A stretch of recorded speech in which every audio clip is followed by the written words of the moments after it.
On this episode of the Oklahoma Breakdown with Ikard and Lehman, presented by Riverwind Casino, we give you a full recap of OU's beatdown of Western Carolina. In the National College Football Roundup, we recap Oregon's win over Ohio State and Iowa State losing to Iowa again. To finish up, we give you our winners and losers of the weekend. Please download and subscribe to the podcast, rate it 5 stars, and write us a good review. Follow the show on Twitter, Instagram, Facebook, and YouTube. Just search Oklahoma Breakdown on any of those, and you'll find us. All right. Our man Michael Hosty will kick this thing off. It's time for the Oklahoma Breakdown.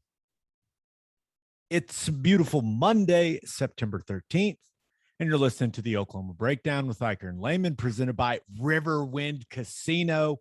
Riverwind is Oklahoma City's premier casino experience, and your health and safety are Riverwind's #1 priorities. There are so many reasons why Riverwind is consistently voted OKC's #1 casino, but it all starts with their amazing variety of gaming thrills and excitement. Riverwind's beautiful award-winning environment plays host to more than 2,800 of the latest electronic games with a huge selection of table games, including blackjack, blackjack match, roulette, and Teddy's favorite, craps. No matter what your game, Riverwind has it in spades and hearts. And Fridays in September from 6 p.m. to midnight, you could win your share of $80,000 in cash and bonus play in Riverwind's $80,000 Blitz and Bucks promotions. Drawings are every 30 minutes. If you need help finding your way, just visit riverwind.com. Riverwind Casino, simply the one. Now, we're recording this on Sunday night. Please leave us a 5-star review and a nice comment while you are at it. We've been getting a lot of nice comments lately, Ted. The Appreciate people have that. we've been asking for them and they've been giving them to us, but Awesome. Sometimes let's just get straight into the OU stuff, right? Sometimes it's best for the podcast when the team struggles, right? Like I think I had a lot of people, including a couple of the directors of the Pride of Oklahoma, tell me that they listened to the podcast, and they told me they're trying to get the band to listen to the podcast, Ted. So we're hitting OU football from all angles. So any members of the Pride, welcome. Thanks for listening. Hey, if you're going to be there at the game, playing in the band, playing the music for the game, you've got to stay up to date with what's going on with the football team, right? It just makes perfect sense. That does make perfect sense, but the game on Saturday lacked drama, right? Last week, we came and did the recap podcast, and we were fair but critical, rather critical. So critical that some players may have said a thing or two to me on the sideline about it. I was wondering about that. Okay, so this was a first. It was a first, and I don't name names on here, but I will say a certain starter for Oklahoma came up to me and said, I listened to what you said on your podcast, and you were exactly right. And I was like, all right, cool. Yeah, I was like, yeah, I know I'm right. Where was your mind whenever he said, I listened to what you said on the podcast? Like when that first came out, what did you think? I thought because I had my microphone that I use to, I can click on and off to, jump on the broadcast, right? I was thinking I need to place this in the back pocket to have both hands accessible. That is what my initial thought was. But he approached me very calmly. So it was good. It was good. But it was interesting to hear that some of the current players are listening, but also that they appreciated our fair criticism. Well, that's good. That's all you can be is fair. Here's the thing too. A lot of times, because unfortunately, whenever you played before and you're talking about a football team now and you say they need to do this, or I wish they would have done this differently, or I don't like this, it can feel like you're saying that I always did it perfect whenever I played, but it's never that way. And whenever you play football, especially at a high level, you know that there's never perfect. There's never rarely is there even like good. There's always something. I mean, you can win on a rep, but still do 3 or 4 things wrong or not absolutely perfect. So it never comes from a spot that if you could only done it the way I did, or anything like that. Which, you know, Well, you were it's really interesting. good. I was, but Gabe, you were really good, but I sucked for a decent portion of my career. My freshman year, I was god awful. I was begging that they not put me out there. I would have ruined everything. Would have totally ruined everything. So, I mean, guys grow, and that's the other thing is in college, freshman to senior year, there can be a ton of growth from players. So you can never count someone out whenever they're young because there's no telling what's going to happen over the next 2 or 3 years. that is so true. All right, let's get to the recap of the game. So, Western Carolina, not a good football team.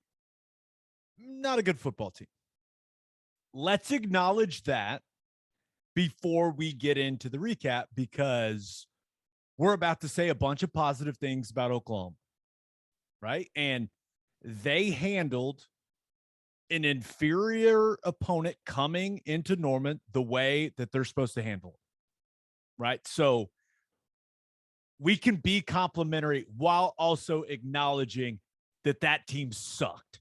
Like that's, everyone that watched that game realizes that Western Carolina was not a good football team, but Oklahoma executed. So let's start with the defensive side of things. I can't believe you have me starting with defense first this season. It's just ridiculous, but supposed to be the strength of the team, Ted. So I always defer to you on how the defense played. Now that you've had a chance to go back and watch it, what did you think about the performance on the defensive side of things?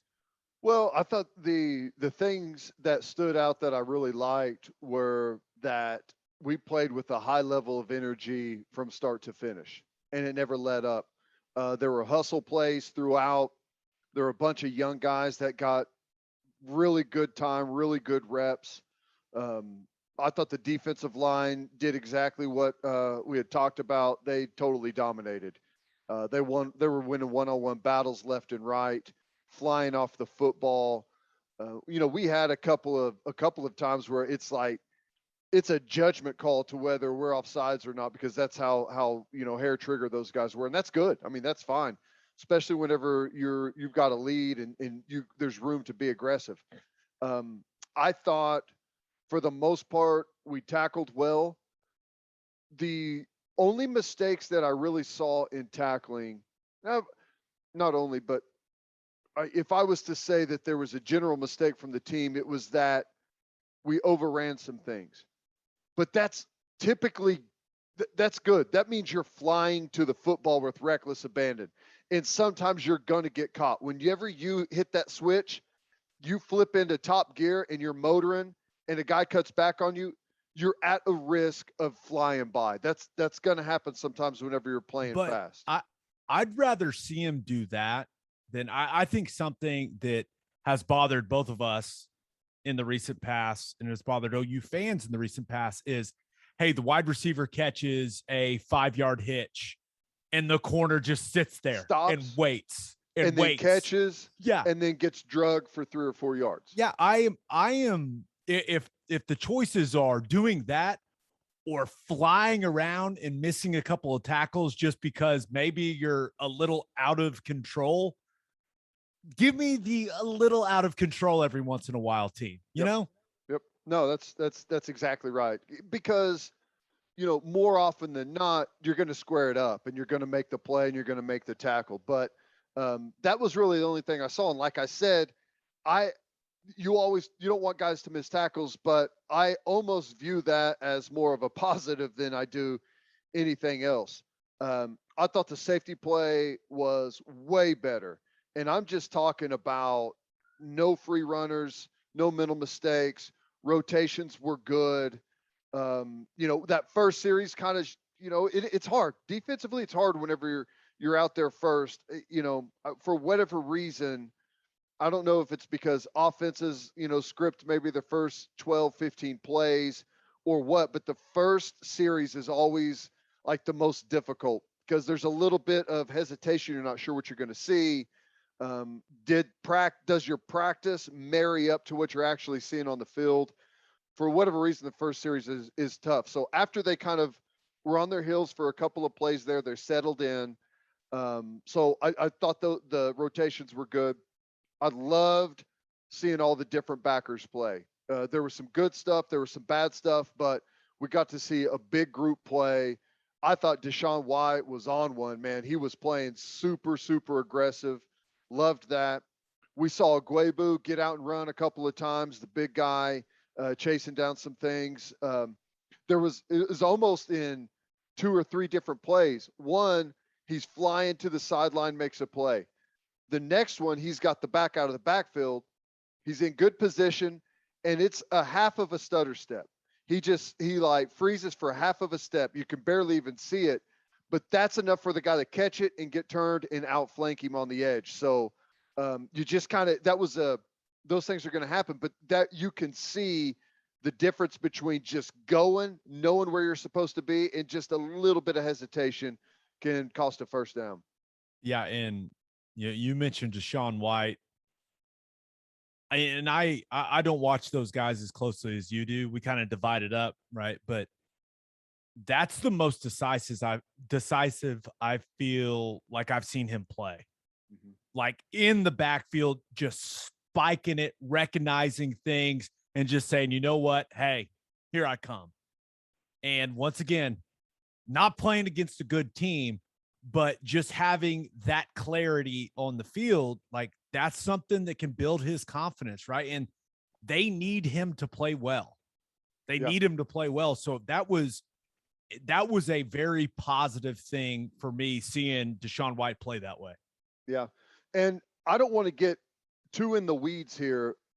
Get in the weeds. That is literally what this podcast is for. I want everyone to understand that sometimes. So in this game, we saw the backers like downhill aggressive, flying to their gaps, some of that pin and pull stuff where you get multiple pullers out on the outside. We saw guys like flying downhill and taking on those guys. So when you play a team, well, you're always going to play these coverages, but there's gap sound defenses and there's defenses that are not gap sound. What that means is a gap sound defense, every gap is accounted for. Okay. And if you have the quarterback run game, that changes things, but let's not talk about that. Any single high, man-to-man, or cover 3, anytime you've got to close the middle, you're in a gap sound defense. So that means as a linebacker, I have a predetermined gap that I am responsible for. Now, if they just zone it, there's no pullers, I can come down and I can play the hell out of that gap. I don't need to 2-gap anything. All right. If there's a puller, now my gap may move with that puller, but I'm still just responsible for 1 gap. When you play a team that is not going to be able to throw it on you a bunch, that's not really a huge threat, you can play one-on-one with your corners on the outside. You're almost always going to be in a single high. We played a ton of cover 3 against Western Carolina. So what happens is the backers are flying. Now, there may be another game where you're playing a team that can throw it better and the linebackers are a little bit slower. That's because you're going to be in an open middle, 2 high safety or quarters, to where now you're not gap sound in the front and you're responsible for 2 gaps. So you can't just commit to a gap. You have to slow play it and maybe fall back. So there's a different way to play it. So you have to remember sometimes you may be seeing 2 different calls to where a linebacker can be ultra aggressive or where he's playing 2 gaps and reading the running back. To get deeper in the weeds, offensively, you want to run the ball into looks where the middle of the field is open, where it's either cover 2 or cover 4. Yep. Because just like you're saying, Ted, the gap responsibilities become more complex for the defense. So in the NFL, you'll actually call 2 plays in a huddle. You'll call a pass, kill, run, or run, kill, pass, either one. And you'll keep the run on or you'll kill it to the run if you get a too high look, if you get a too deep safety look. So if they're playing 2 or 4, then you run the football. So it kind of marries up there to what you're saying. So let's just take them real deep in the weeds. What's great in the NFL, because of the structure of the field, it's easier for teams, defenses, to hide exactly what they're doing with their safeties. So it becomes way more difficult. Now in college, they get real wide. The overhang players are wide, so the safeties have to kind of declare where they're going to be. And a lot of that fake tempo, they'll go tempo, run to the line of scrimmage, defense lines up, and then they'll look to the sideline and they'll say, we know what they're in, let's run it here, or whatever, So that's kind of what's going on there. But this was a game where the linebackers had the ability for a lot of the calls to be aggressive. And I love it. And I thought they responded well to it. So you mentioned the communication and the lack of just busts, right? And I talked to Delarian Turner-Yell after the game about that. Me and Plank were interviewing him, and you could just tell when we asked about last week compared to this week, when it came to the communication and it came to how crisp they were, he took what happened last week very personally. Right. I mean, just as a veteran guy, just was really, really disappointed in the mistakes that they made. And listen, they had a tough week of practice and they translated it onto the field, right? It's not like Western Carolina wasn't shifting, wasn't motion. They were trying to do some things. Now, not a ton of stuff, not a ton of challenging things when it comes to challenging the communication of OU's defense. But it was all clean. As far as I could tell, Ted, when I went back and watched it, I did not see any huge glaring mental errors. Yeah, no, I didn't either. There's going to be stuff in there, like how maybe they're supposed to play a route combination, or how someone's supposed to fit a given run, or on a motion is, what exactly is the end alignment supposed to be like. There's going to be a bunch of mistakes there. There always is, even in, games where you played really well. It's just, it happens 75 times a game. It happens super fast. They're doing things that maybe you haven't seen before. So there's always going to be mistakes. But I thought the greatest thing about it was, if there were mistakes made, we were playing so fast and so aggressive, they are hard to pinpoint. It's good. If that's the problem, that's good. So I guess the only other things that really stood out to me, the injuries, right? I mean, you play a game like that, you're hoping in an ideal world, right? You're coming out completely clean. You're coming out injury free. Billy Bowman, as far as I could tell, got hurt on like the first play of the game. Yeah. With that hammy. So it didn't sound like it was anything too serious. Sound like they were just being extra cautious with him. But this is a guy that's a starter for this defense, and you're playing Western Carolina. You're trying to get, tuned up for Nebraska, and one of your starters goes out as early as he can in the football game with the hammy. I was like, not ideal. No, it's not. But, one of the good things about that, if you're going to take some silver lining, is Turner-Yell has been playing quite a bit of nickel. And whenever he goes up and plays that nickel, we're getting different guys on the back end playing safety. Key Lawrence is getting a lot more time. Broyles has been playing back there, and I feel like he's done pretty good. So you're getting some more work at safety if you do need to play Turner-Yell at that nickel, which I'll just tell you right now, in a perfect world, I would want Turner-Yell to be the nickel. He's ultra aggressive. He's a thumper. He's small enough to where he can cover some of those slot guys, and big and strong enough. Like, I say small and then big right back to back. But I mean, like he's physically developed. Like he's a mature guy. Like been in the weight room. Like he can handle a tight end. So, and he's an aggressive blitzer. I think he fits that nickel spot really well. And, if that means that Key Lawrence and Fields are your safeties and Turner-Yell's now your nickel, I think we're in a pretty good spot. But still would have loved to see Bowman out there playing. And you never know with hamstrings, man. Sometimes you can come back from them. It bites on you a little bit. You're better in 4 or 5 days. Sometimes it nags you for an entire season, and you're able to play. Maybe you have to come out some games, some practices. It's just they're hard to really gauge. Yeah, that was my concern when I saw them working on them. I was like, but I'm hoping it was just like a little bite and they were being extra cautious, knowing that they were going to win by 1,000 and that Do you know, Nebraska. is he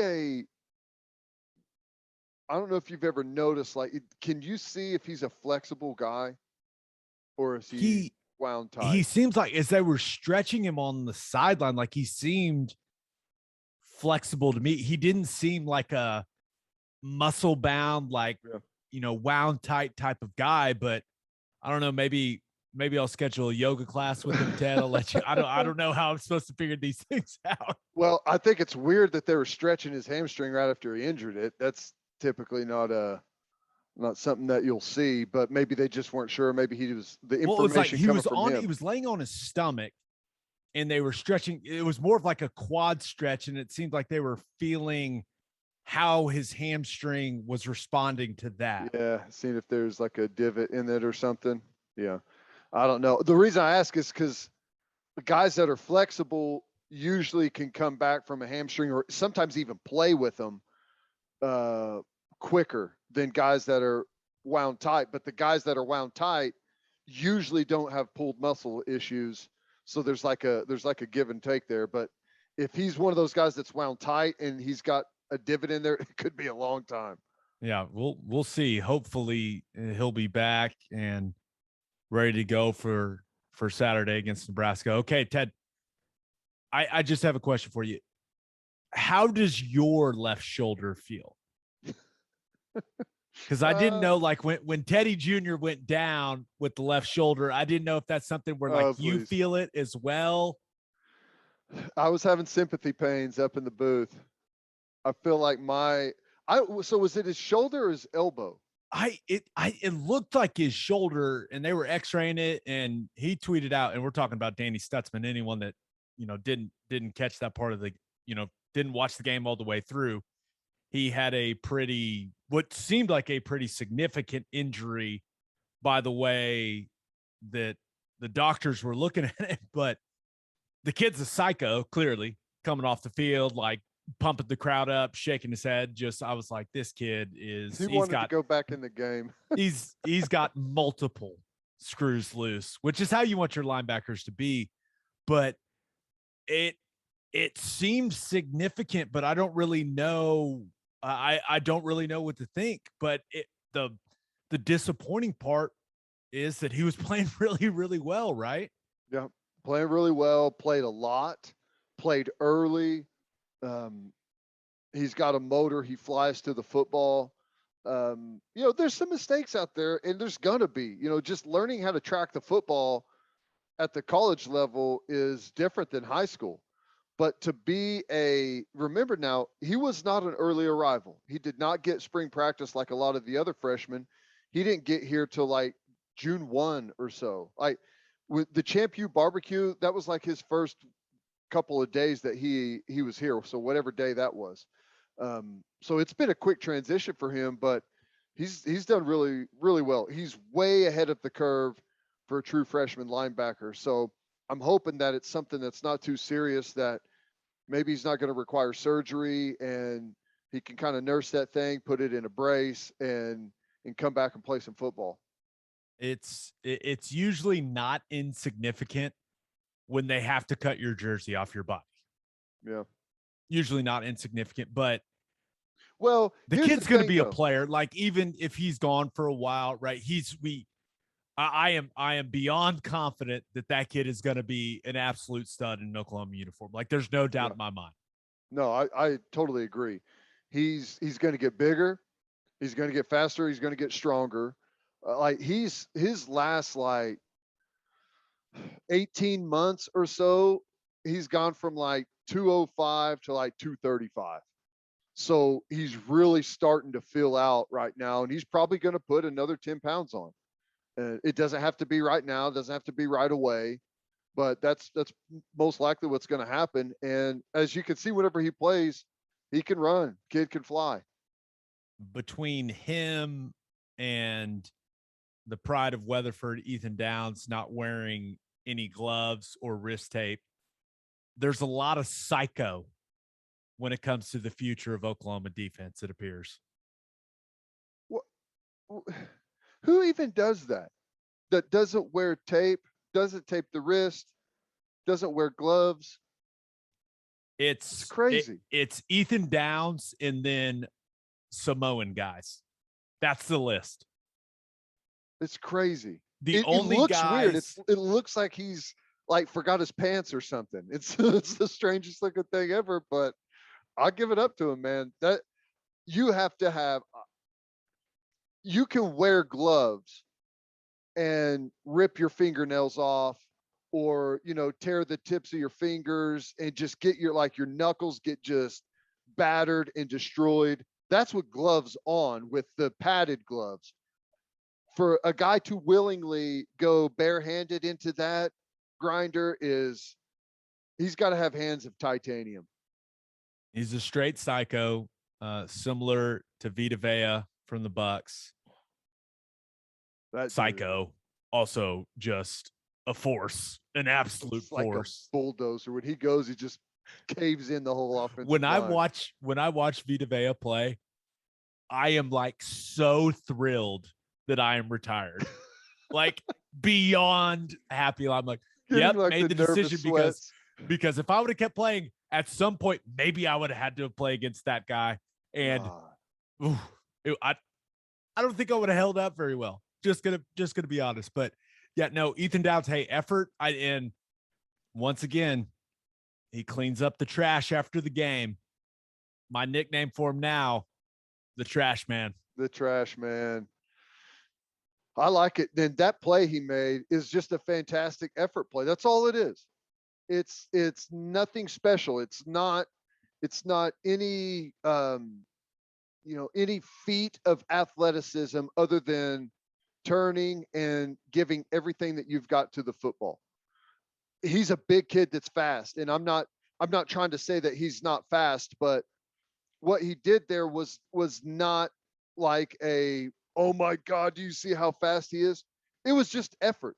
It's a guy playing from snap to whistle at full speed, which I'll tell you right now, it's easy to ask someone to do that, but it is another world to actually go out there and perform it for 40 or 50 downs in a football game. It's really hard. Your mind is telling you the whole time, oh, they'll get it. Slow down, rest. It's only second down. You're going to have to be out here for 10 more snaps. Save some. It's what your body's always telling you the whole time. And you have to just throw that out and go. And that's what he did. It was great. And the defense pitches a shutout. Rare in college football now. It's tough.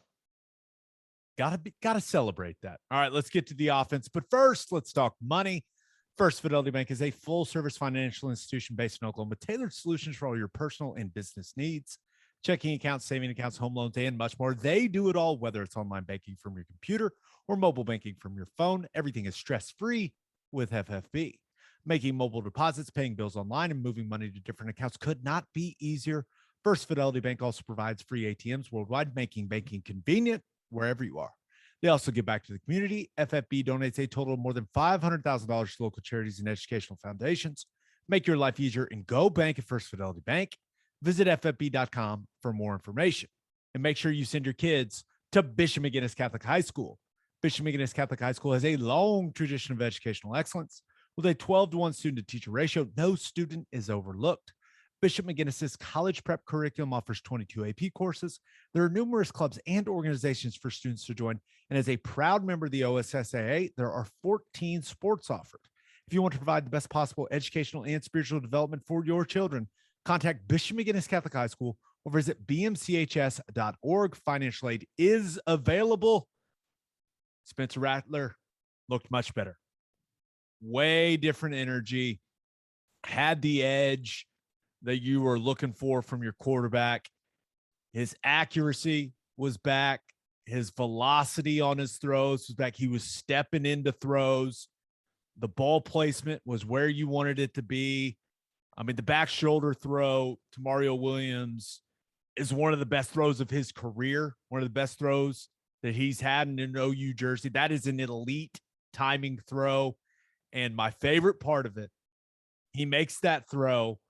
And for whatever reason, Ted, I don't know why, comes up to me on the sideline and says, they must have forgot. I need to let them know. And chest bumped, and he was fired up, all kinds of energy.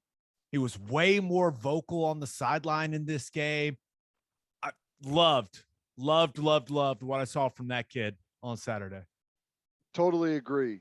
I got my sheet here. Toby asked me keys to the game, and sometimes in a game like this, it's not really keys to winning the football game, right? It's more about what do you want to see from this team, moving forward, and like what can we learn from them here. So one of my things was for Spencer Rattler to take control of this offense and be responsible for the energy on the football team.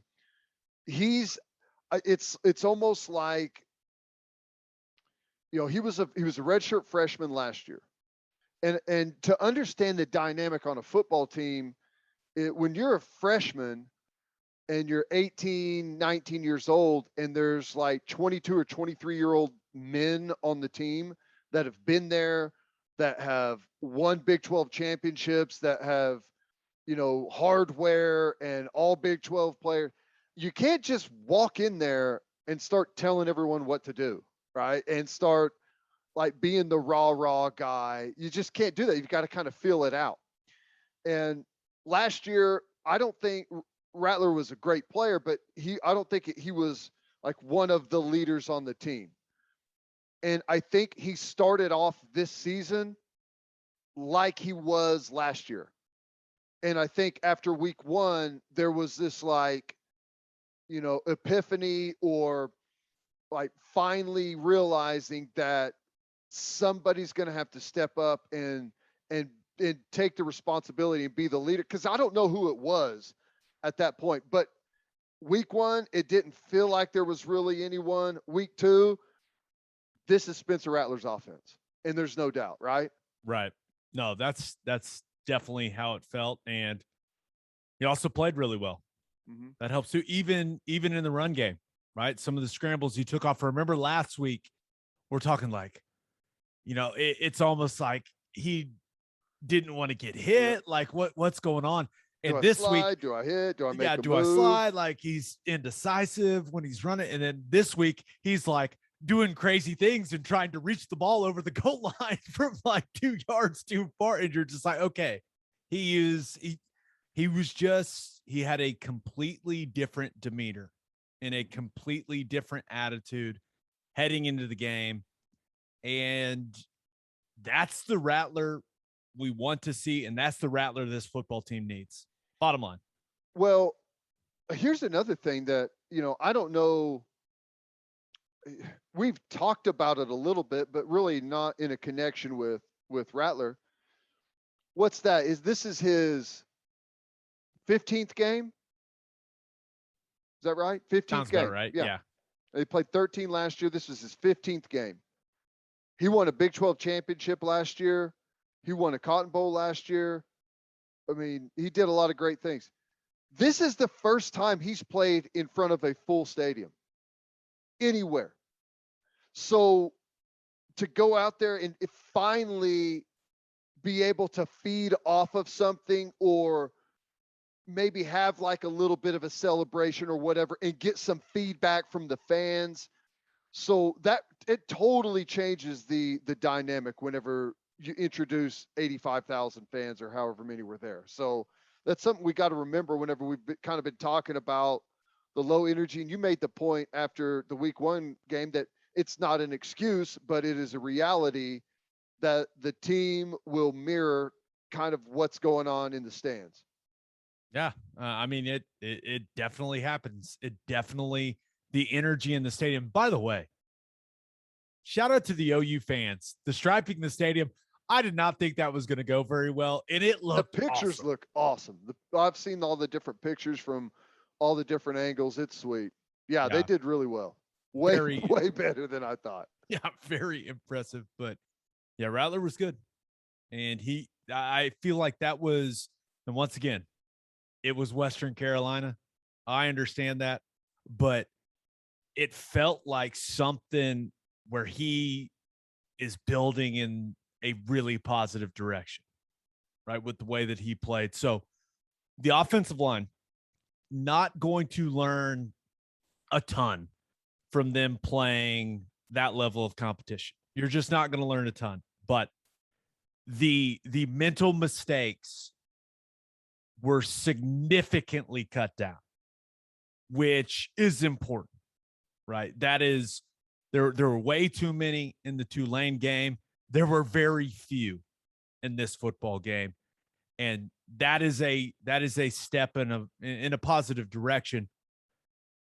Beanbo is going to have to make some tough decisions at some point, Ted, because you look at the center position. Robert Conjal, he's solid, man. He plays hard. He knows what he's doing. But Andrew Rame is a more talented player than he is. He has what I like to call more juice. You just, when you watch it, you can just see it. But Conjal's getting the job done, man. I mean, he's getting the job done. He's playing at a solid level, but you need your most talented players playing, right? Because Rame can do things that Conjal can't do. So that's where you run into an interesting situation if you're beating both. So similarly, Tyrese Robinson at right tackle, he's solid, man. Started a bunch of games. There's no doubt he's one of your best five linemen.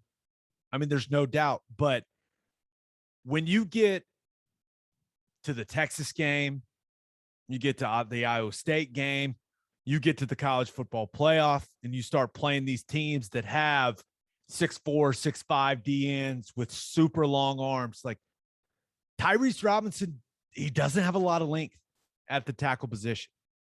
He knows what he's doing. He's played a ton of football, but Wanye Morris clearly has the tools you want a tackle to have.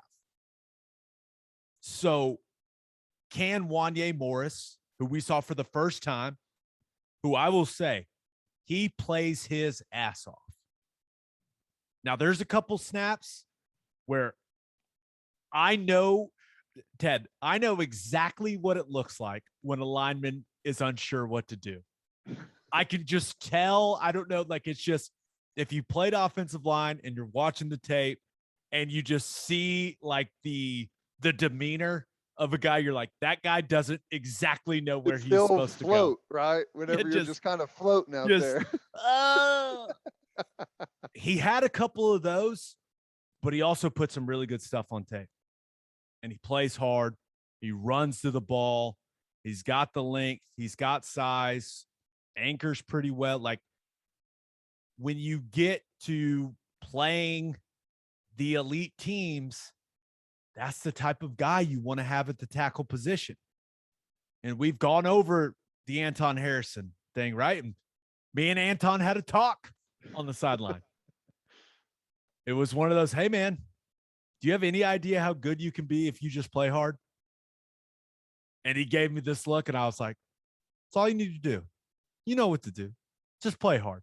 And it was like one of these, yes, sir, like, you're right. But it's going to be an interesting situation Beatonbow finds himself in, because he's got a couple guys that are grading out high, right? I go through the tape and I grade it all. Like, Conjal's grading out really well. Assignment grade, execution grade. He's grading out for me. But Rame's more talented. And Tyrese Robinson's got, like, he's grading out just fine. But Wanya Morris is more talented at the tackle position. So it's just going to be interesting to see if Wanya Morris can become a guy that Bill Beanbo and Lincoln Riley trust, because he does. He's got the tools. He does. So it's going to be interesting to see how the offensive line shakes out moving forward. Yeah. What about Bird played some late? What'd you think of him? He looked great. Just he a looked body great, mover, strong. right? He's just strong. Just I do obviously a young player. Everything I've been told from the strength coaches, from the guys on the staff, is that kid, he just works. Doesn't say much, just puts in the work. Bro, he looks the part. I mean, he is filling out. He is going to be one of those guys here in a year where you look at him come out on the field and go, that's what a tackle at the University of Oklahoma should look like. So I really liked what I saw from him when he got in there, like played hard, did not too many assignment mistakes. Like, he's going to be just fine. If he keeps working the way he's working, he's going to play a lot of football in Norman. That's good. That's good. Last question, and I think I asked you the same thing last week. Is there a chance that because you want to get maybe Conjal and Rame out there together that you could see Rame play one of the guards? Or is that doubtful? Chris Murray's good. Mm-hmm. Now, there's some moments where his lack of length stands out, where he's kind of like, you remember, did you have any older siblings? Yeah. Like when your older brother would put like their palm on your head and you'd swing at him and you couldn't reach him. Yeah. It's not that bad for Murray, but Murray, there's sometimes you can just see like the length isn't there. But out of any player that they have along that offensive line, he has more highlights than anyone, where he's taking guys and burying them. With the way he is playing, and now, right, none of the pre-snap stuff this game, right? No penalties for him. Everything was clean. No assignment mistakes. Like, he played a really good game, and he's the most physical guy they've got. Bill doesn't typically take a guy that is moving people and playing with that type of attitude off the field. So I will say, I feel good about the options they have in the interior. I do. They really need tackles to emerge and start playing better football, to develop. Like, they need Anton Harrison to know what it takes, know the way you have to play, and to continue to progress. So, and that's the good thing when you look at Harrison.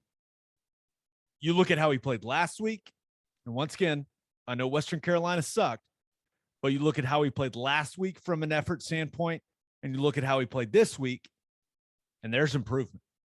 I mean, there's no doubt. There's improvement. He's finishing blocks. He's blocking his guy through the whistle at times. Like, he got the message. Yeah. Now he's got to continue to improve. It's got to be that way every snap. And if he can learn to do that, man, he's got all the talent in the world. But the interior, you've got good options with Conjal and Rame at center, Marquise Hayes at left guard, right guard with Murray. You can also have Swinson Tyrese Robinson. Some guard too, didn't he? Yeah, Swinson played a lot of guard. Yeah. So the interior is solid. They need two tackles, in my opinion, to emerge. Like, to really emerge and become high-level players. If they can get that O-line will be really good. I mean, really good. But it's not just going to happen, man. I mean, they got to continue to work at it. And I'm starting to think that Wanya Morris is the key to that. Yeah. If he can emerge, if he can show, like, if you can get Harrison and Morris both at the tackle positions, just with the tools they have, the length, the size, like the way you want your offensive tackles to look and be able to play and to be able to block elite body types coming off the edge, then they'll be in really good shape. I like it. Bet you didn't know you signed up for that much offensive line talk. I I think could have just said, hey, they blocked a bunch of bad defensive linemen and played pretty decent. Sometimes it can be. It's one of the least talked about position groups in all of football at any level, but ultimately at the end of the year, what are we always talking about is, who's got the better offensive and defensive line. It's totally the key to success, specifically for the way that Oklahoma plays offense. That you can't do it without a great offensive line. Yeah, and Marquise Hayes ended up looking like himself again. I don't know what the hell happened last week. As he said, he was tripping last week. But he looked like himself this week, physical, energetic, talking noise. So I liked what I saw from him. I also liked what I saw from Jaden Hazelwood, Ted. Yeah. 2 touchdowns. He wins on the RPO slant for that first touchdown. Just a reminder to any of our listeners, there is a difference between a run pass option or an RPO and play action. And here's the easiest way to tell the difference. Watch the offensive line, like everyone should. Always watch the offensive line. If there are guys on the offensive line, if there's guys illegally downfield, 10 yards downfield blocking people when they're throwing the ball, that's an RPO. Excuse me, sir. If there are guys working to the second level of the defense with eyes on them, approaching them, then it's an RPO. If they are staying at the line of scrimmage with their blocking combinations, then it is play action pass. I just can't stand how many people were like, oh, great play action fake. Hazelwood catches a touchdown. I'm like, no, that was a called run. That was a called run, and the quarterback decided to throw the slant. You're wrong. But, I don't like correcting next week. People. Well, we're here to educate. I love it because next week, whenever the same thing happens and someone over there in the student section is like, oh my God, we're killing them with the play action. The clarinet section from the Pride is actually going to be like, well, actually, if you watch the offensive line there, that was a called run play. Did you see him approaching the linebackers? I mean, it's clearly a run pass option, not called play action. So there is a difference, but good to see Hazelwood, right? Yeah. I think that was good for his confidence. This is a guy that, I still don't think he's not going to wow you with speed. I just don't think he's that type of player, at least now. But he can use that size, that physicality, especially down in the red zone, and that's what he did, man. And if you can get him the ball in those situations, that's just another weapon for this offense. So I was pumped to see him gain some confidence, make some big time catches down in the red zone. Once again, I know Western Carolina sucks, but for that young man, that felt big to me. Like it did. That felt big for him to make those plays in front of that crowd. He needed that. And it's really the first time he's been healthy, but there's a difference, and you can speak to this. There's a difference between being healthy and, thinking about your surgically repaired leg, foot, shoulder, whatever, being healthy, or thinking about it on every play. How's it feel here? Is it okay? Are they going to hit me in my knee whenever I'm bringing a pass in? It looked like this is the first time he's playing football without thinking about his knee. He's just out there relying on his athleticism, reacting to the ball, playing, not thinking about anything going on with his knee or anything else. And it looks like it, at least to me. Yeah, no, I'm with you. Also, Eric Gray looked awesome. I mean, he looked the way that we expected him to look. The stop and start was fantastic. I mean, he's turning guys in circles. It was silly. And I was critical about his blitz pickup last week. Clearly, that's something they worked on in practice. He was laying the wood in some blitz pickups. And we talked about that one on air, and it's like that guy insulted his mother or something, because as soon as that ball was snapped, like I couldn't tell who was on the blitz. Was it Eric Gray or was it the linebacker? Because he flew from that running back spot and smashed that dude. That was awesome. Well, yeah. So I think I think that's the Eric Gray we're going to continue to see. Playmaking in the run game, in the pass game, and then doing the damn thing in blitz pickup. I was very encouraged by his progress from game 1 to game 2. And then Ted, Caleb Williams, he's going to be pretty good. He's an exciting player. I mean, he's not going to be the quarterback this year, people. That's not going to happen. But the future is rather bright. He looked good. He's got good snap on his ball. Obviously, what he brings in the running game that's a game changer. It's a different style than what Spencer Rattler has right now. Not that the way Spencer Rattler plays is bad. I think he's obviously excellent. But whenever you factor in the running portion of a quarterback, totally changes the game on the defensive side. And we saw how dangerous he is with that. I mean, took that long way. I thought he was going to go to the house. Got a little too far over his skis. That was funny.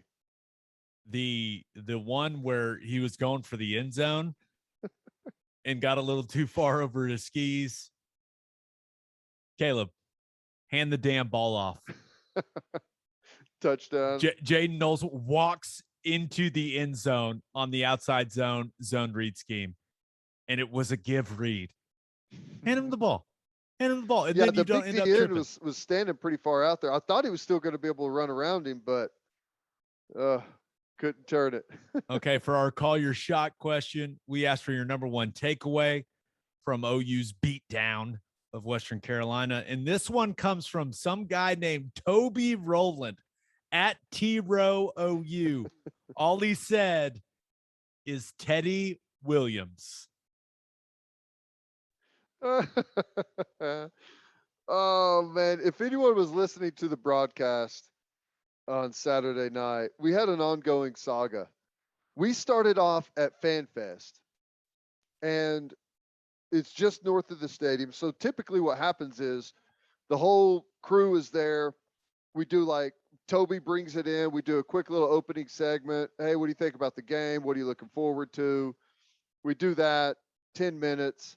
Then you and Plank take over, and then we take over the pregame, an hour out. So we're at FanFest, and we sign on, and Toby does a little intro, and he's like, we're all here. Color analyst Teddy Williams is here, Chris Plank, sideline analyst, and Gabe Ikard. And just plows on right through it. And I look up at Plank and I'm like, am I crazy? Am I the only person that heard that? And and then we're up in the booth, and I finally told him, I was like, did you know you called me Teddy Williams down there? And he's like, wait, what? No, I didn't. I did not. So we had an ongoing saga with that. And then it kept showing up. What was it? Woody Williams? Plank called Woody Washington Woody Williams because y'all put it in his head, man. Because Toby called him Woody Williams earlier in the game. Teddy Williams, color analyst, Oklahoma football, Butkus Award winner, Teddy Williams. Okay, this one comes from Scott Brooking. He says, number 1 takeaway, played as a complete team yesterday, all phases. Hard to learn anything about a team playing someone who is so overmatched. I think that's a fair assessment of the game, right? OU played an inferior team, but played the way you're supposed to play and beat the living shit out of the inferior team, right? That's how it's supposed to go. So, job well done. It is not, and I hope people aren't mistaking the way we're talking about this. It is not a perfect game. It's totally not. But some of the things that we saw from week 1 that we're critical of looked better this week. It's clear whenever you play someone that's not as talented, the mistakes, they just don't stand out. When you play a really good football team that's really talented, one bad step by an offensive lineman can be the difference in a 3-yard loss on a play. You play that, you have the same exact movement from the offensive line against Western Carolina, it could be a 50-yard touchdown. All right. So obviously the mistakes are inflamed whenever you're playing someone that's better. But some of the things that were lacking in week one, some of the effort stuff, some of the attitude stuff, just looking like a tough physical football team, that was there this week. And that's a good thing. All right, let's get to the National College Football Roundup. But first, do you own a business? If you do, you need Insurica in your life. Insurica is one of the country's largest insurance brokers with 30 offices throughout Oklahoma, Texas, and the Southwest. Insurica is able to customize programs by accessing the latest information from many insurance carriers. They compare and contrast coverage offerings and pricing in order to design a cost-effective, comprehensive program to meet your business's specific needs. Insurica's clients become best-in-class businesses by working with Insurica's team of advisors to manage risk. Purchasing insurance is only one way to protect your business. Best-in-class businesses win by avoiding a loss in the first place.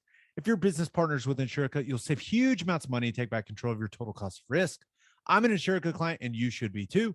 If your business wants to be best in class, connect with Insurica at insurica.com.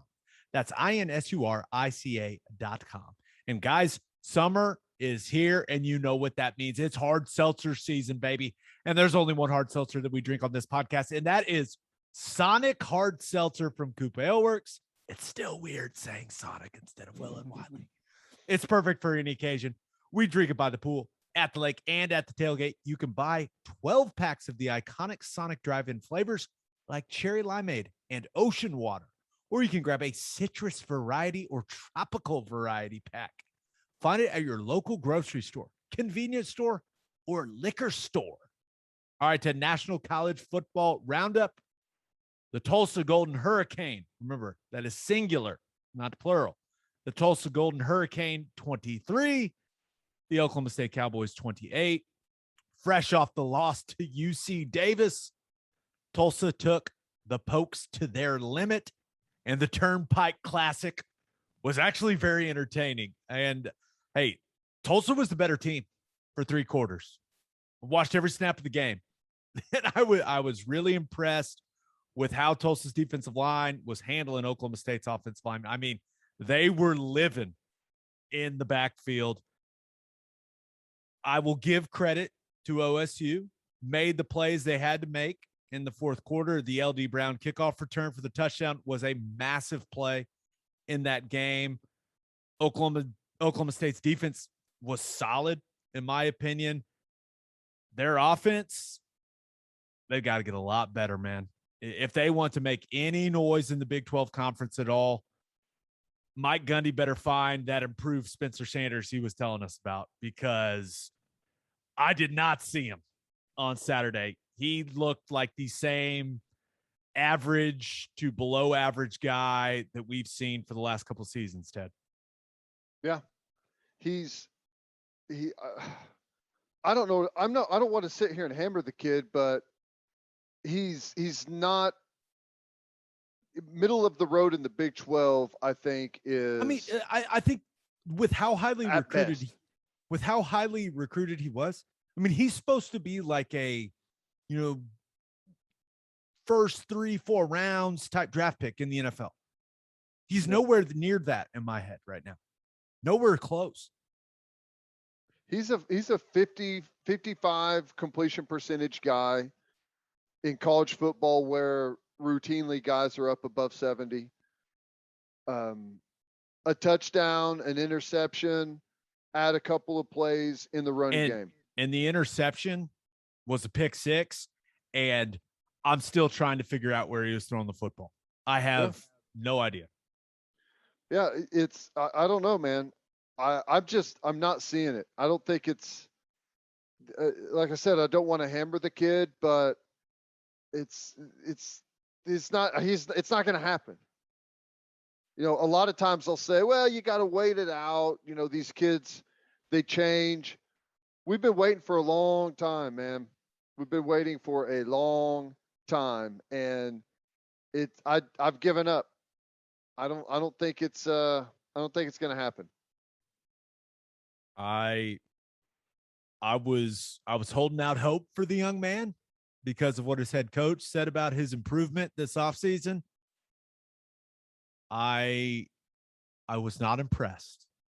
But most importantly for Oklahoma State, they avoided disaster. They actually got the win. They were able to get it done there in the fourth quarter. But they did not look good. And they have not looked good in their first two games at all. Okay, let's talk about enough about Oklahoma State. Let's talk about a great game. Oregon 35 at Ohio State 28. 35-28. Oregon gets the win. Game was awesome. I mean, just a massive game for CJ Verdell for the Ducks on the ground. And credit to that offensive line from Oregon, man. Ohio State's defensive line is supposed to be, as the people say, the bee's knees. And Oregon's O-line handled them all game long. And I think I might owe Anthony Brown an apology. Now, he wasn't perfect, but you look at it, not an eye-popping stat line, especially as a passer, but made good decisions for the most part with the football, used his athleticism in the run game, used it as a scrambler in key situations in the game to extend drives, first downs. No, I thought CJ Stroud was fine, right? Nothing mind-blowing from him. Statistically, numbers are huge. Yeah, spread the ball around to all those stud wideouts, did a good job. But Ohio State had serious momentum in the fourth quarter. And that Oregon defense, they had to get a stop to win the game. And the defense got the stop. And they did it without Kayvon Thibodeau. Good call, Ted. He did not play. Good call by you. And also Justin Flo, their stud linebacker, didn't play either. But they had to have the stop, and they got it. And just an absolutely huge win for Mario Cristobal and that football team. Massive. What I never thought I would see is Oregon from the Pac-12 go to Ohio State and whip them with 12 personnel. Oregon's got two tight ends that are dudes, man, in the passing game, the play action game, and on the line of scrimmage. Single digit tight end, Ted. Your favorite. Woo. Those two guys were legit.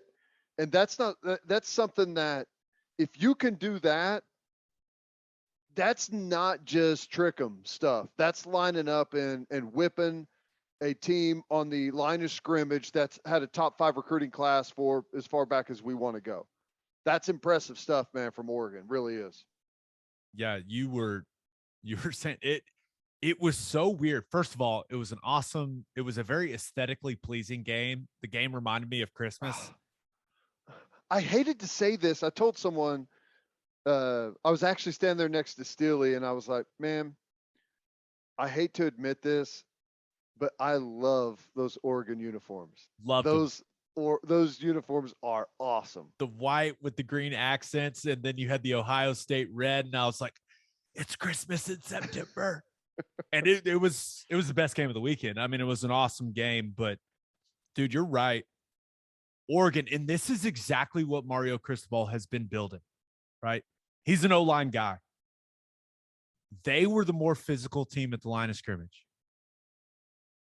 They were more physical. Oregon was more physical than Ohio State. Yep. And I watched it over and over, and I was just like, damn, dude, they are good.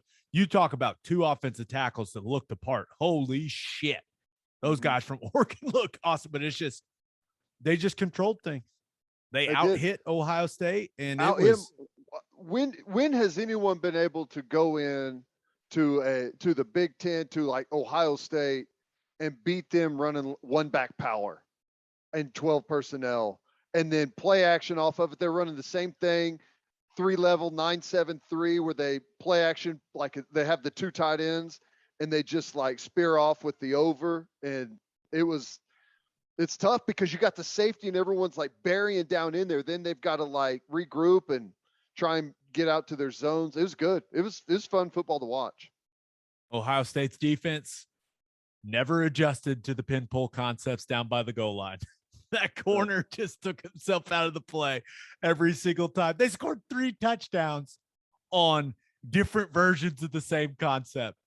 And I was like, I mean, if they're not going to stop it, just keep running it. Yeah, it's wild. Oregon's legit. The week 1 was like, ooh, man, I thought they were going to look better than that, but may have been looking ahead a little bit to that Ohio State game, and they showed up ready to play. And as you mentioned, without a couple of studs on defense. Week 1 plays tricks on our eyes. But Ted, we thought that Iowa State's performance against Northern Iowa, that was not what that football team was. And my God, were we wrong. Iowa goes to Ames and knocks off the Cyclones 27-17. When you lose the turnover battle 4-0, you normally lose the football game. And just an absolute implosion for Iowa State's offense, especially in the third quarter. I mean, the most frustrating thing, Ted, was that the mistakes that Iowa State made in the game came from the guys that are supposed to be their best players. I mean, Brock Purdy underthrows Xavier Hutchinson by a mile for an interception. Iowa goes and scores a touchdown off that. Purdy throws 2 more interceptions that led to Iowa field goals. One of those goes right through Xavier Hutchinson's hands and falls right into an Iowa guy's lap. Breece Hall fumbles on their own 5-yard line on first down for a scoop and score for Iowa. Iowa's defense, I mean, you got to give them credit, man. They dominated this football game. They dominated so much that Brock Purdy got yanked. He didn't play the fourth quarter. Hunter Deckers, the big lefty, was in there for Iowa State. And I have to issue another apology. Spencer Petras, I said your name wasn't a good quarterback name. You didn't play that well, but you outplayed Brock Purdy and you got the win. So just a dominant performance from Iowa on the road. Yeah, he's the Petrus kid. Is it Petrus? How do you say it? The announcers were saying Petras. I think Petrus is way cooler, but let's go with Petras because that's how that must be what the huge big guy. I had no idea big pocket presence. Big. I thought I was watching like Marino in 1993. Gigantic dude in the pocket. They're lining up. They're in a huddle, coming out in I formation with a fullback with a neck roll on. It's like, did I go into like a time portal here? What is happening? But I like watching them play. Their defense is legit. When they do spread it out, they got a couple of wide outs that are decent players. That's just it's 27-17, but they owned that game. Was not there wasn't even close. Never. They owned it. Never felt like Iowa State was going to win. I mean, I guess the first quarter it did a little bit. Were they up 10-3 at one point, Iowa? But or maybe it was 14. It felt insurmountable, whatever it was, whenever it was just a small lead. Because remember, Iowa State went up 3-0, right? And then the Purdy interception where he underthrew, like Hutchinson, it should have been a touchdown. Saw it late, didn't let it rip, and then when he did, turns out he can't push it down the field very far. And they intercepted, get the ball like midfield, go and score a touchdown, and 7-3, and then Iowa never blinked. Then they were up 14-3, and it was never close from there. Yep. Matt Campbell can't beat Iowa. Nope, can't do it. Can't do it. Hasn't done it. Iowa State, come on, man. It really sucks. We believed in them. I don't know. We went from, okay, Big 12, here we go. This could be a fun year. Texas is in the mix. Look good against Louisiana. Oh, Iowa we'll get to State, Texas. if they beat Iowa, this is going to be fun. It's going to be wild. K-State, the whole thing fell apart. Oklahoma State is lucky. They returned a kickoff for a touchdown, which let that be a note to every head coach out there. That's why you don't fair catch a kickoff, because it's like a 95% chance of winning the football game when you have a miscellaneous touchdown. That's exactly why you do it. Yeah, you were talking about the Big 12 stuff. TCU narrowly escapes and had to come from behind against Cal, 34-32. Oklahoma State, we talked about that one, barely beats Tulsa. Iowa State gets worked in front of, I assume, the best crowd in the history of Ames, Iowa. The crowd, the crowd brought it. They were awesome. Yeah.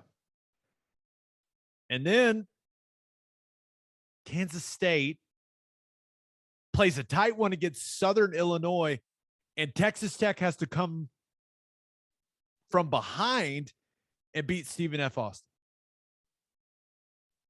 Awesome. Sweet. They were down 13-7 to Stephen F. Austin at halftime. Awesome. Wow. But probably the worst of all of them.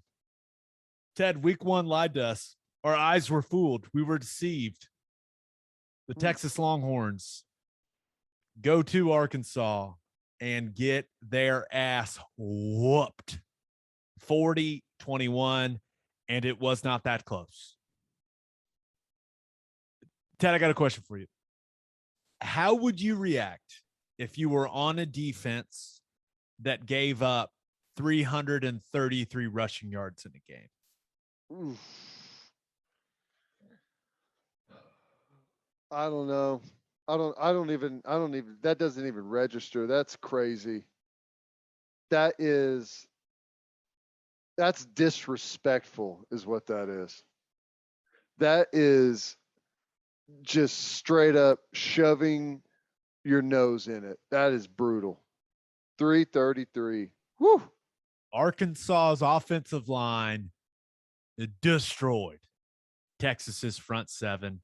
They whooped their ass, and a bunch of Razorbacks got carries, and every single one of them had success when they touched the football, man. It was a bunch of different guys. Even the big QB, KJ Jefferson, that dude is a load. He is. But I did think Texas missed some opportunities offensively in the first half, and Cameron Dicker certainly didn't do him any favors, right? Missing a field goal, dropping a punt snap, putting him in a horrible situation. But Sark is supposed to be this offensive genius, and Texas's offense just didn't do much. They just didn't do much. And it had a lot to do with them losing the battle at the line of scrimmage. Thought Arkansas's defensive line was physical as hell. But Hudson Card just couldn't get things going offensively. And give Arkansas credit. They contained Bijan Robinson all night long, really kept him bottled up, not only in the run game, but in the pass game. Texas really didn't find any success offensively until the game was over, and Casey Thompson came in and put together a few touchdown drives for him. So we'll see if that ends up mattering when it comes to who Sark goes with at the quarterback position for the Longhorns. But a fantastic win for Sam Pittman in Arkansas. He's been building that program the right way, right? He's got energy into that program. The fans are excited. And I would like to welcome Texas Longhorn fans back to planet Earth. Welcome back, guys. And it wasn't a soft landing. It was a crash back to planet Earth. Because, and obviously this was probably thrown at all the Texas fans that made the trip up to Fayetteville. This is what you're headed to. By the way, Arkansas, the worst program over the last decade in the SEC. So, and I know this team is obviously on the rise. Pittman's done some really good things there, but just to kind of let you know where you're measuring up, you got a lot of work ahead of you. If you want to play good football in that conference week in, week out, you're going to have to bring a hell of a lot more to the table than giving up 333 on the ground to Arkansas. Arkansas, and once again, week one is what it is, but Arkansas was a team that was tied 17-all going into the fourth quarter against Rice. That's what Arkansas is. And Yep. Texas went to Fayetteville and got that ass whooped. Which, okay, I always enjoy watching Texas lose, right? Born and raised OU fan, played at OU, cover OU. I enjoy watching Texas lose. But part of me also wants Texas to go into OU Texas undefeated so that Oklahoma can rip their hearts out and destroy all their fans' hopes and dreams. I enjoy that part of it too. Maybe I enjoyed that version of it the most. So when Texas goes and gets destroyed by Arkansas, it makes me upset because I feel like it devalues OU Texas, which I think is the best game in all of college football. And that pisses me off, Teddy. 100%. I feel the same way about it today as I did whenever I played. I wanted them undefeated and ranked as high as possible whenever we beat them in the Cotton Bowl. Yes. Now, absolutely. Does that mean that I cheer for them or I am sad if they lose? Absolutely not. But if you were asking me what I would prefer them undefeated and ranked number 5 in the country whenever we beat them in the Cotton Bowl. That's what I want. Thanks a lot, Texas. You ruined OU Texas this year. Congratulations. God, dude, they look so good week one. And Louisiana's not a bad football team. They're not. What happened? Where did that team go? Score some points, Sark. What are we doing? It's the same thing that I've always said about Texas, and we've seen this time and time again. And it was one of the reasons that, I said, I admit Texas looked really good in week one against Louisiana. But the one thing I know about Texas is they cannot handle success. They've never been able to handle success. They show up, they look good one week, they feel like they've arrived. Everyone goes and hangs out on 6th Street. They're the new stars in town. Everyone loves them. Life is great. The hard work is done. We know how to play good football, and they relax and they go out and look horrible. It's this never-ending cycle. It's infuriating. Because if they kept winning, they were going to be in the top 10. And then, I've watched it, but they don't have the same talent as OU, and OU was going to destroy them. And we all were going to have a laugh about it. And now it's all gone. And I'm sad. Yep. All right, let's get to our winners and losers of the weekend. But first, are you unhappy with the surface around your pool? Are you not pleased with your patio? Soft Rock specializes in installing safe rubber surfacing for pools, patios, gym floors, and other outdoor spaces. Soft Rock's rubber safety surfacing provides a long-lasting surface that is impact and slip resistant, fully customizable, and virtually indestructible. Local business owners Heidi and Cody Clark are avid OU fans that are driven to help you with all of your pool and patio surfacing needs. Visit softrock.com/OKC. That's SOFTROC.com/OKC for more information. The Clarks also own The Driveway Company. The Driveway Company has tailored solutions to eliminate all your driveway problems. They can repair cracks, clean and seal your rotting grass-filled joints to prevent water damage, ultimately saving you thousands of dollars in future repairs. Visit thedrivewaycompany.com/OKC for all of your driveway repair needs. Learn more about Soft Rock and the Driveway Company by visiting their Facebook and Instagram pages or by calling 405-294-9834.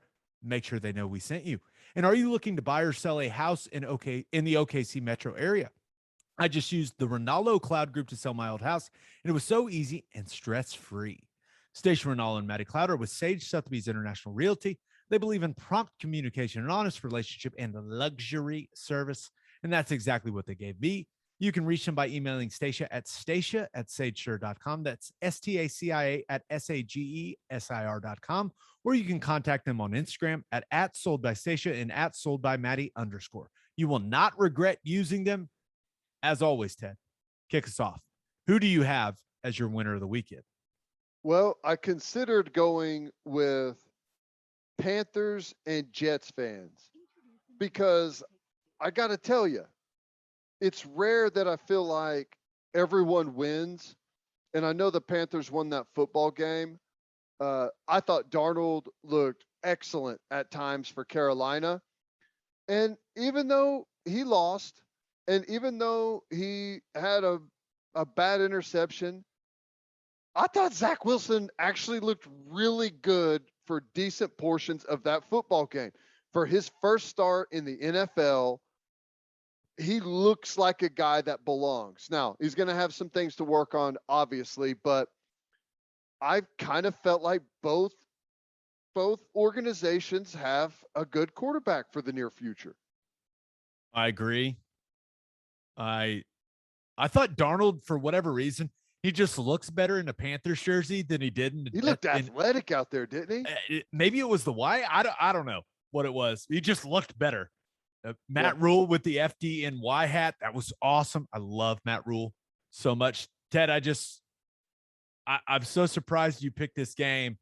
I'm afraid to ask, do you have Christian McCaffrey on your fantasy team this year? Hell no, wouldn't pick that guy. Who knows? They lose a couple of games, phantom ankle injury. He'd be jogging up and down the sideline for the next 12 weeks. No way. You clearly watched the game, so you saw his 98 rushing yards and then 9 catches for 89 yards. Oh, yeah, it was great. Just like week 1 last year was great. Okay? Just don't expect it to last. Pathetic. I see that you've gotten over last year's fantasy football debacle with Christian McCaffrey. But I ended up settling on Rams fans. And I'll just tell you right now, I may look like a total idiot because I've got the game paused in the other room. But I saw Matt Stafford rip the ball down the field for about a 65-yard opening touchdown for the season. I'll give you an update. I won't give you a score update, but I'll give you a Stafford stat line update. Okay. 16 of 21, 2 touchdowns, no interceptions currently for Matt Stafford. There you go. Former go. Teammate, tremendous man, fantastic guy. Monster arm, huge cannon. He's aggressive. I hope he's not too aggressive. That's the one thing I worry about with that defense. You don't want to play to them. Don't put them in a bad spot. But I think Matt Stafford for the Rams is a game changer. They've been right there knocking on the door. I feel like he could be good enough to get them where they're honestly right there competing for a Super Bowl. Update, 17 of 22 for Matt Stafford, 3 touchdowns, no interceptions. Ooh, there you go. The stat line for the boy Stafford looking good currently. And hey, I'll give him those white jerseys popping under the lights at the new stadium there for the Rams. I know a lot of people are a little unsure about him. I kind of like him. Unsure about the unis? The unis, yeah, received some criticism. What uniform does it? Other than that's a good point. Unless you're wearing the same thing you've worn for 50 years, every uniform is going to receive some criticism. Justin Fields has thrown 2 passes for the Bears, by the way. Ah, nice. So you got some interesting stuff to look forward to. Little appearance there. How about that? Okay. All right. Who do you have as your loser of the weekend? It was really difficult not to go with Florida State. Week 1, I mean, just an unbelievable effort. Fan base, excited, hopeful. Week 2, Jacksonville State. And how they give up that touchdown on that play, just unbelievable. But it happened, what a brutal, brutal, brutal turn of events for a week 2 for Florida State. That, like, I question how that happens. Like, I know that there's no moral victories, right?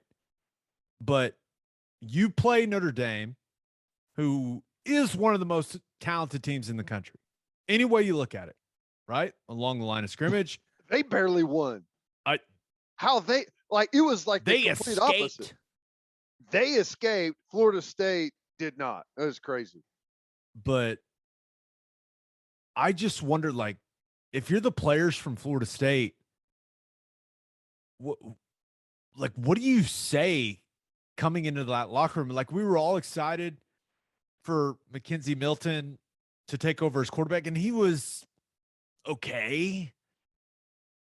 But you cannot lose that game. You just can't. I mean, you can't lose that game, man. Jacksonville State. This was a team that UAB shut out the week before. Well, I'll answer your question with this. What do you say walking into that locker room? Well, it depends. It depends on how you played in the game. That's a good point. But okay, if you played well, you could say anything you want. If you didn't play well, you're just going to keep it quiet, go over to the locker, and try and sink into the background. When you see a game like this, like, normally you're like, okay, well, Florida State must have turned it over like 5 times. The turnover margin was even. 1 turnover each. Which means you just got outplayed by Jacksonville State. I don't know what was happening on the final play. I don't know what they're doing. They're just don't give up the touchdown. And the game's over. And they're in like I only saw the highlight, but they're not in a final play defense. They're like bringing people on the up front, it looked like. Single high safety. I don't know. It's crazy. Such a bad loss. By the way, Jacksonville State, if you haven't seen it, it's basically they just throw a go ball down. It's not even like down the sideline. It's like in between the numbers and the sideline. The Jacksonville State guy just catches it in stride, stops a little bit, and scores a touchdown on the last play of the game to win it. It was and gets dogpiled by his team, which was awesome. Everyone in Tallahassee has to watch Jacksonville State celebrate on their field. Just unbelievable. It's crazy. Yeah. Oh, Ted, I've got a question for you. Where do winners stop on road trips? Loves. That's right. Well, hang on. I got to give you my loser real quick. That's who I thought about going with. I ended up going with Trevor Lawrence. I'll make it quick. This has to be true because I read it. They could have just thrown it up there. This is Trevor Lawrence's first regular season loss ever. High school, college, ever. And I'll just get ready for some adversity, buddy, because they are about to absolutely pile up. He's a great player and has done some great things to be able to claim that he's never lost a regular season game, but I don't know mentally how he's going to make it through the season if that's the case. Remember when we thought the Texans, with all the drama with Deshaun Watson, that they were going to be the worst team in the league? They were up 27-7 at halftime. I was watching it.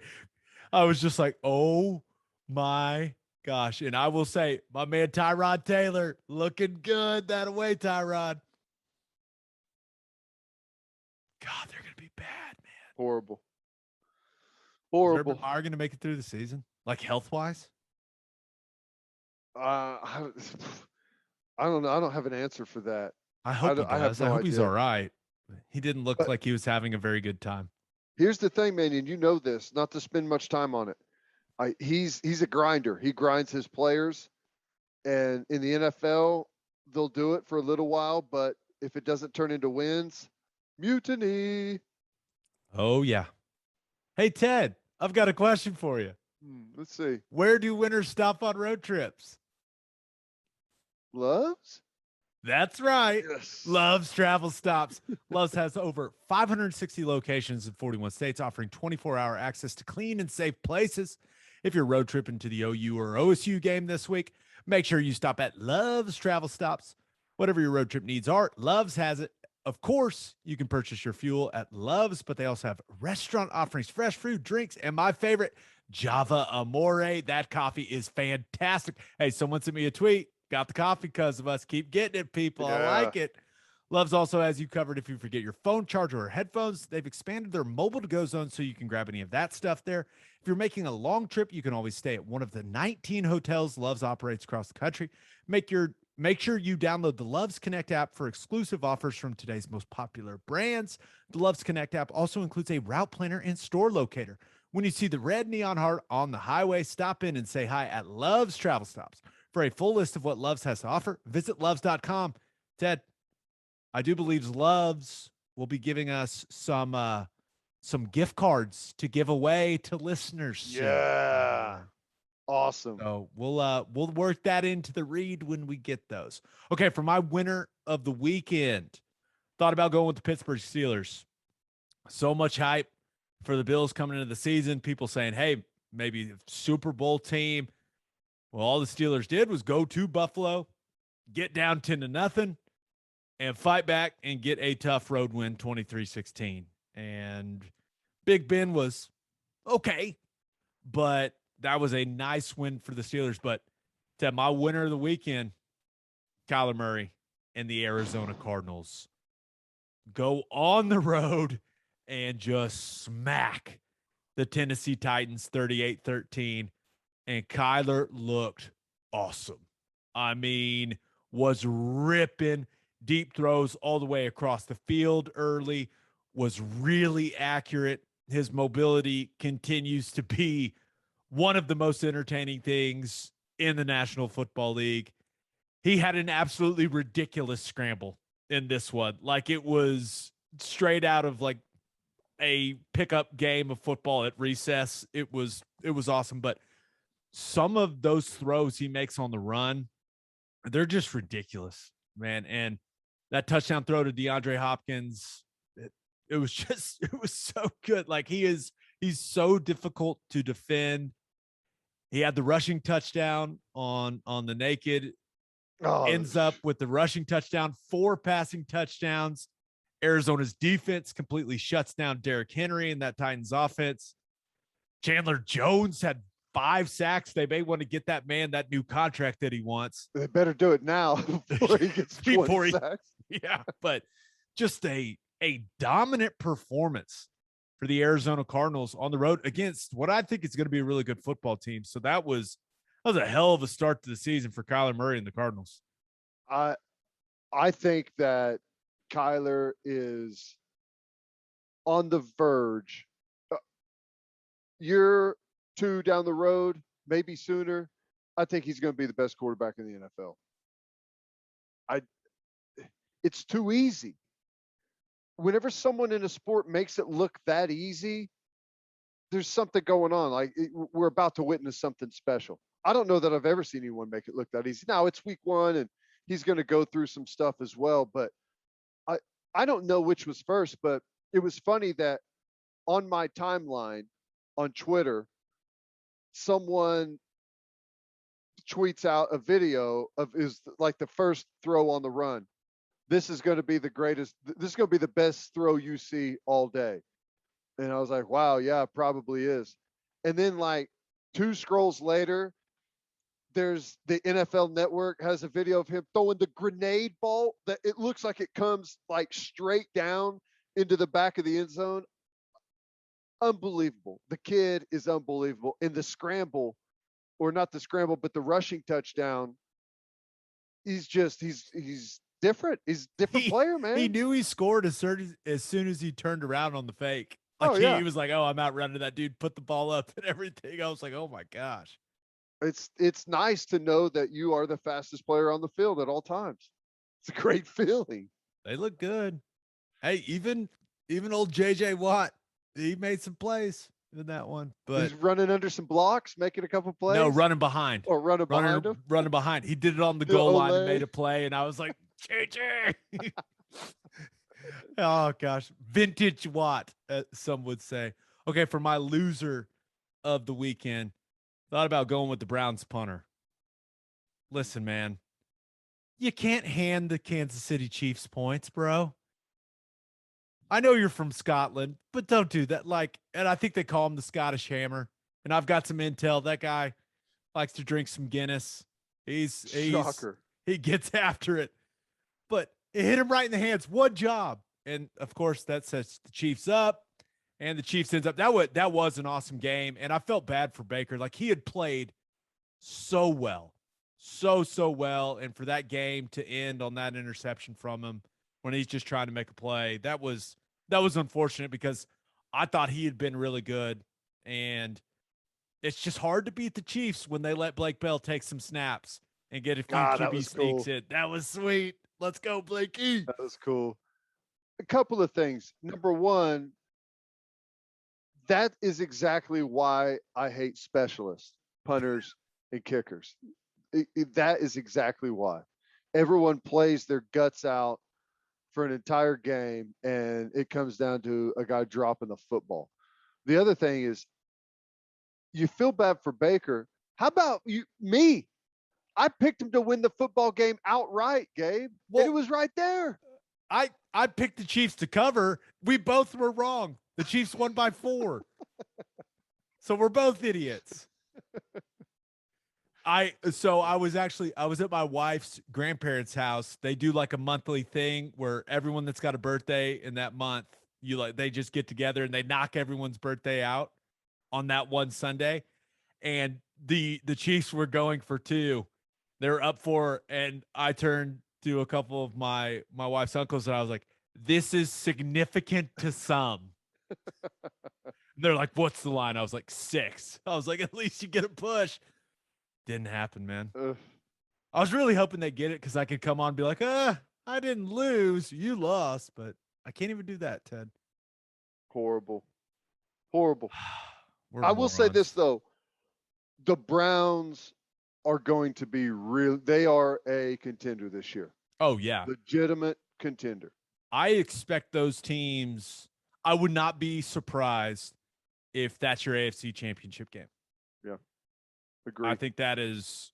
Now, once again, it's a long 17-game season. Injuries are going to pile up for everyone in the league. But if those teams can stay relatively healthy, they're going to be there. They're definitely going to be there. Okay, but so good. But my loser of the weekend, it's got to be people that don't have the NFL Redzone channel. I mean, my God, Scott Hansen, he's the best. And all the early slate of games start at a couple minutes in. Ted, he goes octabox, 8 games at once, just throws them up there.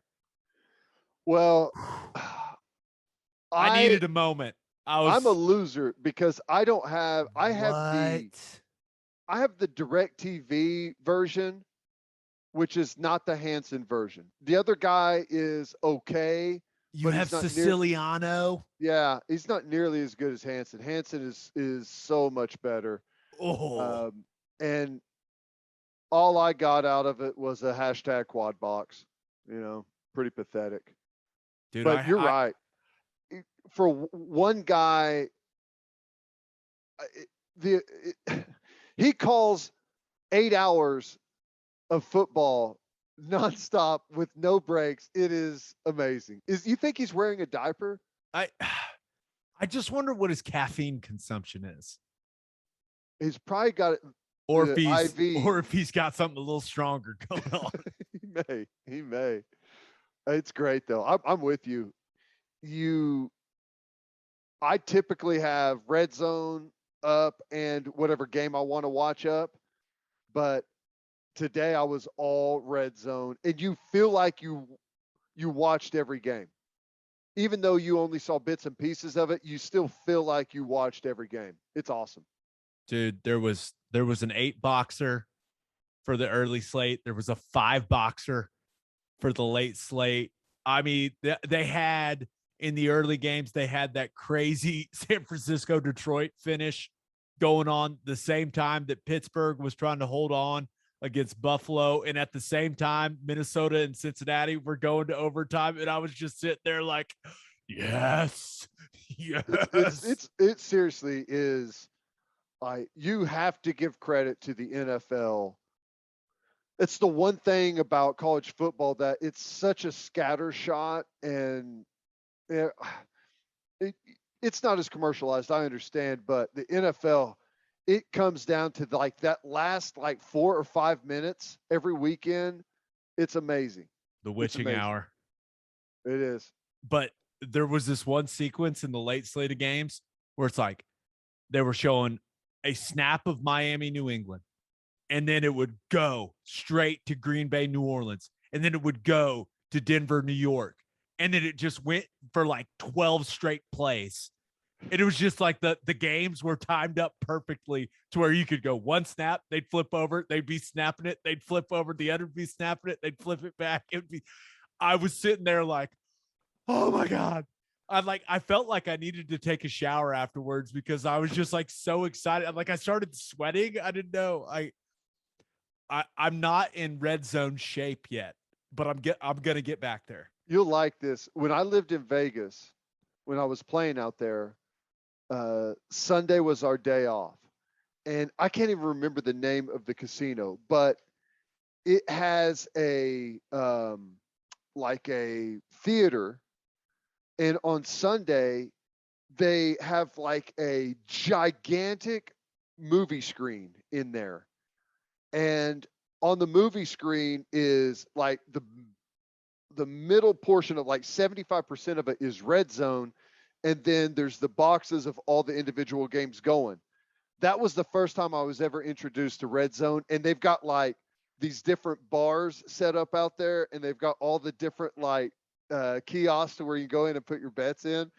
It was like the greatest thing ever. It was so cool. That was my first introduction to red zone. It's the best channel in television. I mean, it is the absolute best. If you don't have it, I don't know how much it costs. I don't care. It's worth every dollar.